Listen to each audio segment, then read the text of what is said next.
Sir எனக்கு தெரிஞ்ச friend இப்போ ரீசெண்டா கல்யாணம் ஆச்சு. அவன் என்ன சொல்றான்னா, கல்யாணம் ஆனதுக்கு அப்புறமா அவங்க வந்த மிஸ்ஸஸ் வந்து ரொம்பவே செலவு பண்றாங்க. இதனால அவங்க ரெண்டு பேர்கிட்ட கொஞ்சம் ஆர்கியூமெண்ட்ஸ் கூட ஆயிருக்கு. சோ ஜாதகத்துல வந்து இந்த ஓவரா ஸ்பெண்ட் பண்றது, ஓவரா எக்ஸ்பென்ஸ் பண்றது என்ன, எதனால வரலாம் இது? சரி, ஜாதகத்துல எல்லாருடைய ஜாதகத்திலயும் 12ஆம் இடம்ங்கிறது இருக்கும். 12ஆம் இடம்ங்கிறது நம்மளுடைய தேவைகளுக்காக நாம செலவழிக்கிறத சொல்லக்கூடிய இடம் வந்து 12ஆம் இடம். இப்ப நம்ம நேரத்தை செலவழிக்கலாம், நம்ம பணத்தை செலவழிக்கலாம், நம்ம உடல் உழைப்பை செலவழிக்கலாம். அதாவது நம்மளை விட்டு ஒரு விஷயம் வெளியே போகுது, அதாவது நம்ம உயிர் வாழ்றதுக்காக தேவைப்படுற ஒரு விஷயம் வெளியே போகுது. அது பணமோ நேரமோ இல்லை நம்மளுடைய உழைப்போ முயற்சிகளோ எது வேணாலும் இருக்கலாம். இந்த 12ஆம் இடம் தான் நம்ம எவ்வளவு செலவு பண்ணுவோங்கிறத வந்து சொல்லும்.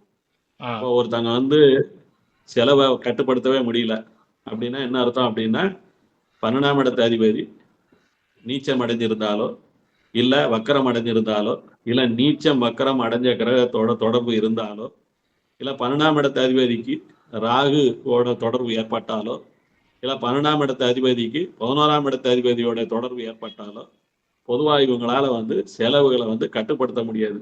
அடுத்தடுத்துங்கிறது செலவு வந்துகிட்டே இருக்கும்.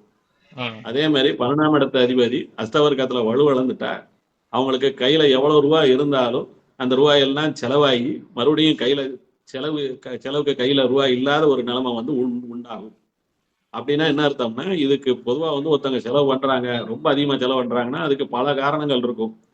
அஸ்தவர்க்க கணக்கு இருக்கலாம், அல்லது நீச்சம் அடைஞ்சிருக்கலாம், இல்ல வக்கரம் அடைஞ்சிருக்கலாம், இல்ல இந்த மாதிரி கிரகங்களுடைய தொடர்பு இருக்கலாம். இதெல்லாம் ஒரு பக்கம். இன்னொரு பக்கம் என்ன அப்படின்னா, இப்ப கணவன் தான் சொல்றாரு என் மனைவி அதிகமா செலவழிக்கிறான்னு சொல்லி. இங்க கணவன் வந்து எப்படிப்பட்டவருங்கிறது நமக்கு தெரியாது. இப்ப மனைவி நியாயமான செலவு பண்ணக்கூடிய ஒரு நபரா இருக்கலாம். ஆனா கணவன் வந்து ரொம்ப கஞ்சத்தனமா கணக்கு பார்த்து செலவழிக்கக்கூடிய ஒரு நபரா இருக்கலாம்.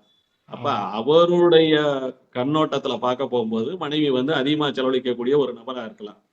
ஆக கணவனுடைய ஜாதகத்தையும் மனைவியுடைய ஜாதகத்தையும் பக்கத்துல பக்கத்துல வச்சு வைக்கும் போதுதான் உண்மையிலேயே மனைவி ரொம்ப ஊதாரியா, அல்லது கணவன் வந்து ரொம்ப கஞ்சத்தனமா இருக்கிறதுனால மனைவி செய்யக்கூடிய நியாயமான செலவை கூட ஊதாரித்தனமான செலவுன்னு சொல்றாராங்கிறத வந்து அவங்க ரெண்டு பேருடைய ஜாதகத்தை வச்சுதான் நம்ம வந்து சொல்ல முடியும். ஸோ 12ஆம் இடம்ங்கிறது நம்ம எவ்வளவு செலவு பண்ண போறோம், எப்படி செலவு பண்ண போறோங்கிறது எல்லாருடைய வாழ்க்கையிலையும் அவங்களுடைய ஜாதகத்தை பார்த்து தெரிஞ்சுக்கலாம். ரொம்ப நன்றி சார்.